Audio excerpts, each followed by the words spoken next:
Quem vai decidir isso é quem entende de uma forma pragmática. Thaís, na semana passada aconteceu algo que deu assim, criou uma saia justa ali, o Ministério da Justiça, o Ministério da Economia, porque o MJ solicitou aos órgãos competentes os motivos que levaram aos aumentos dos itens da cesta básica, óbvio que entre eles o tal vilão, o arroz, né? A atitude foi muito criticada pela equipe econômica, que é contra qualquer tipo de regulação de preços. E também houve um pedido do presidente Jair Bolsonaro para que algo seja feito com o câmbio. Difícil também, né? O nosso câmbio móvel. Bom, esses são assuntos para a gente tratar com o professor e especialista em economia internacional pelo INSPER, Roberto Dumas. Professor Roberto Dumas, como é bom tê-lo aqui. Olá. Sempre um prazer, Nelson. Obrigado, Nelson, Thaís.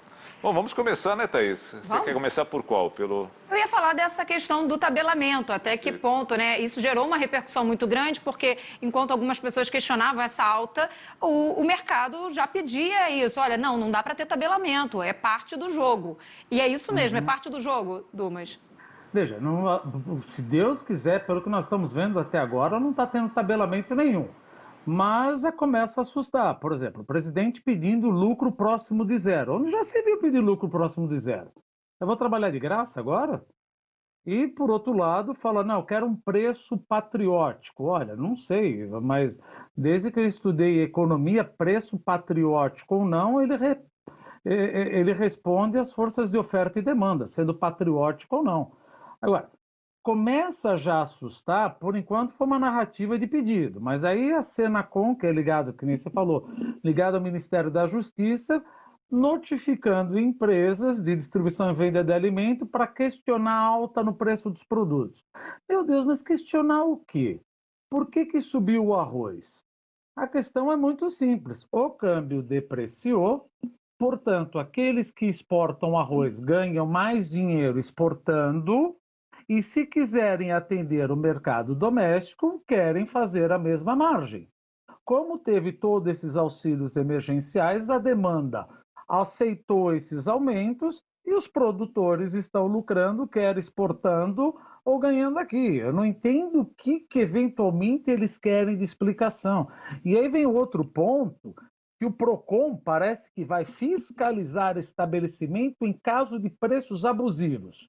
Interrogação. O que é preço abusivo?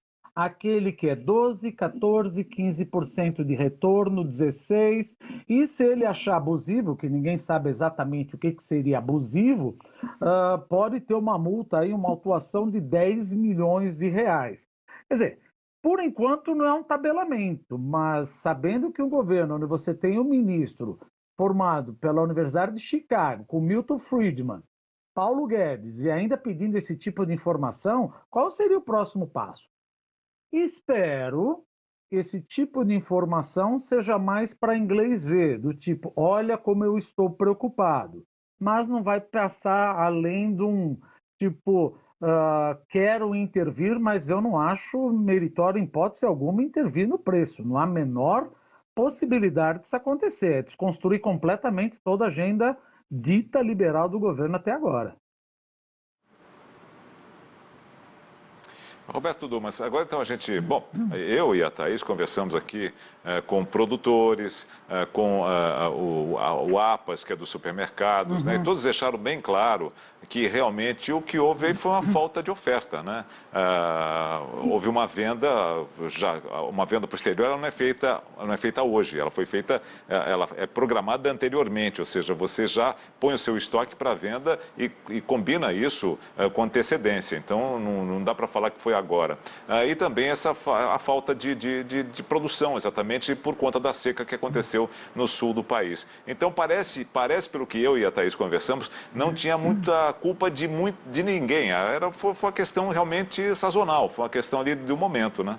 É uma questão de novo, é sazonal, foi vendido lá atrás, mas no final das contas, sem desmerecer qualquer explicação, nós estamos falando de um problema crasso aqui, que é o que é demanda e oferta.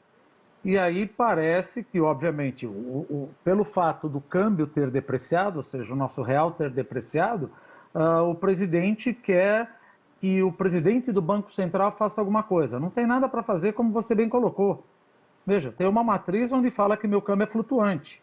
Não, mas às vezes o Banco Central ele entra vendendo reservas internacionais. Aí é um ponto que eu acho interessante a gente explicar. Quando o Banco Central entra vendendo reserva internacional, ele tira reais do mercado. Ele vende dólar, tira reais. Quando ele tira reais do mercado, isso diminui a base monetária. Ao diminuir a base monetária, sobe os juros. A Selic sobe. Veja, mas a Selic não pode subir porque eu tenho uma coisa chamada meta Selic. Então, todas as intervenções do Banco Central no câmbio, elas são esterilizadas. Você tem que devolver esses reais para o mercado. Como é que eles fazem? Através de uma operação de open market, vendi dólar, tirei reais. Agora eles compram títulos para devolver os reais à praça.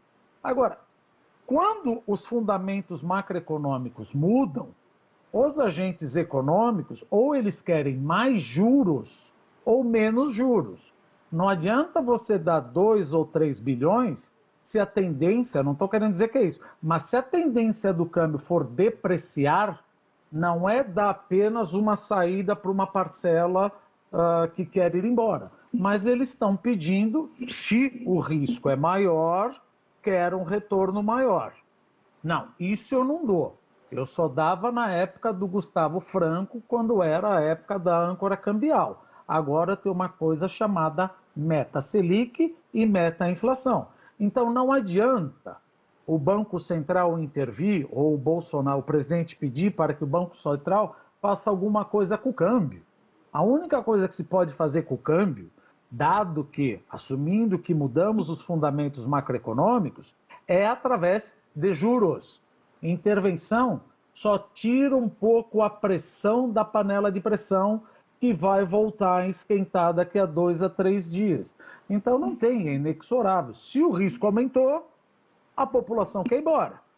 Para deixar a população aqui, só com mais retorno. Como eu te disse, mais retorno eu não dou, que nós mudamos a metodologia, ou seja, a nossa meta não é mais meta cambial, como era até começo de 99, a nossa meta de inflação. Eu não tenho meta, o Banco Central não tem meta de inflação, de câmbio, desculpa.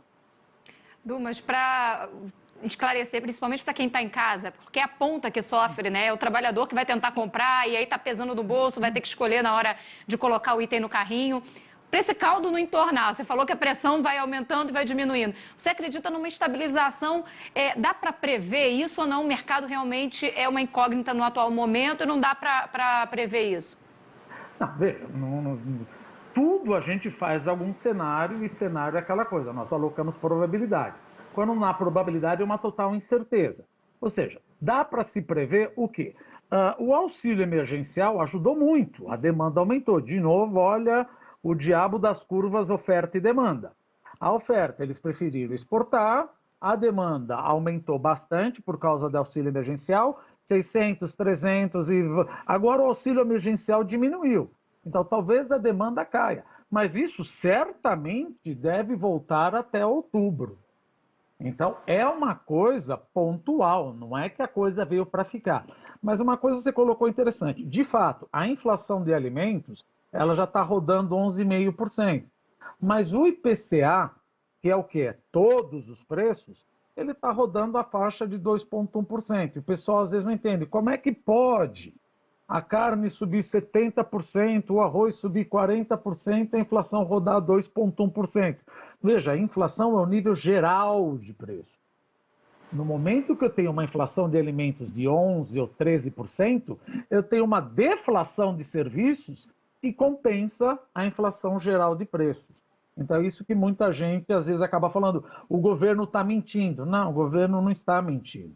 É que nós estamos falando de todos os preços da cesta do consumidor, quer bens, serviços, atividades de qualquer fim.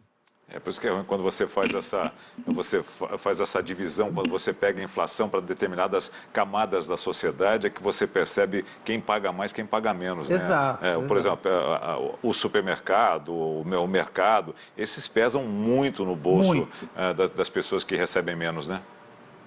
Exato, mas é que, por exemplo, você tem vários tipos de inflação.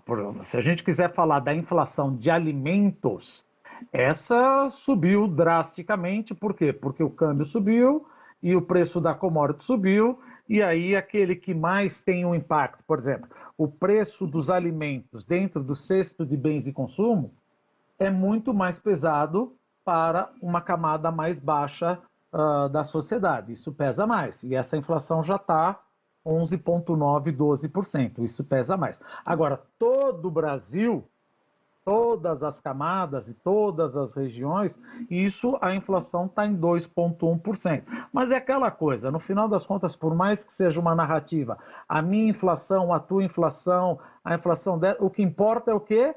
É o meu custo de vida e o teu custo de vida. Ou seja, a inflação eu não quero saber, assim, falando diretamente como a Thaís colocou, eu não quero saber como é que o Brasil está lidando com a inflação, eu quero saber o meu custo de vida. Se a única coisa que eu consumo é alimento, então minha inflação está enorme. Veja, então é isso que no final das contas o consumidor, a ponta final, mais se importa. Se ele não anda, não usa serviço ou não vai no restaurante, o que importa é o custo de vida dele, que não é a inflação. Dumas, eu queria te perguntar agora sobre as tais notas de R$ 200, né? Que ninguém viu ainda, mas já está circulando por aí. E se você acredita que vai trazer algum impacto positivo ou não? Fala, Nelson. Então, eu não vi, a Thaís não viu no seu... O Dumas deve ter visto, né? Porque, não vi, na televisão. Não vi. Mas veja, aqueles bandidos que foram presos no Rio de Janeiro... Foram 15 mil em notas de R$ 200.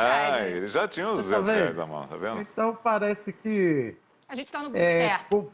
Veja, a nota de R$ 100 já tem algum tempo, e conforme a inflação vai indo, você acaba criando novas notas para não ter que ter tanto. Mas isso, em termos econômicos, não tem impacto nenhum. Isso é uma coisa de logística.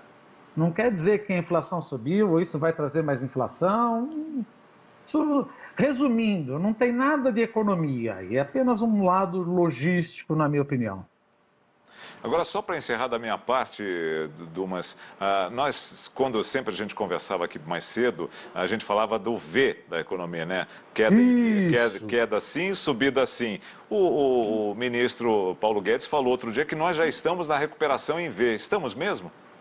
Poxa vida, Nelson. Não acho. A gente conversa não acho. Não acho. Sabe por que eu não acho? Pelo seguinte... se você acompanhar a curva de mortes depois fazendo uma comparação, a curva de mortes depois que o Floyd morreu lá, que teve aglomeração, você vê que a curva de mortes nos Estados Unidos acabou subindo. Então, eu tenho quase que plena convicção, de novo, eu não sou infectologista, a curva de mortes vai voltar a subir no Brasil depois do que aconteceu em 7 de setembro. Houve uma bruta aglomeração, não era para aglomerar, essa curva não vai achatar, vai voltar. E outra, é muito difícil fazer isolamento em países como o Brasil ou de terceiro mundo. Por quê? Porque aproximadamente 35% a 40% dos trabalhadores são informais. Eles não conseguem trabalhar de casa. Eles moram muitas vezes num quarto-cozinha com 12, 15 pessoas. Então, o que você acaba vendo?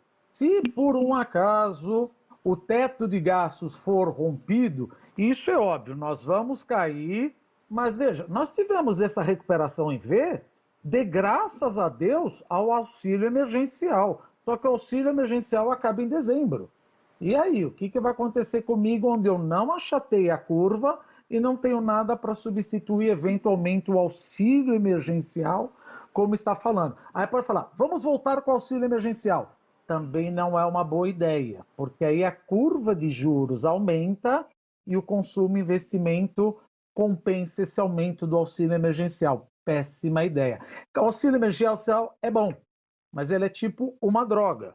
Você não pode continuar usando porque isso vai fazer com que os agentes econômicos fiquem assustados cada vez mais com a dinâmica explosiva da dívida pública e vão pedir mais taxa de juros para comprar título do governo. Que 75% dos detentores dos títulos públicos somos nós. Fundos de investimentos, seguradoras, gringos e investimentos diretos. E só 26% são os bancos. Então é uma falácia falar que quem ganha dinheiro com o aumento do título público, o maior são os bancos. Não é.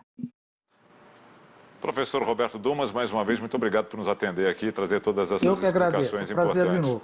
Até a semana que vem. Tchau, Até. tchau, professor.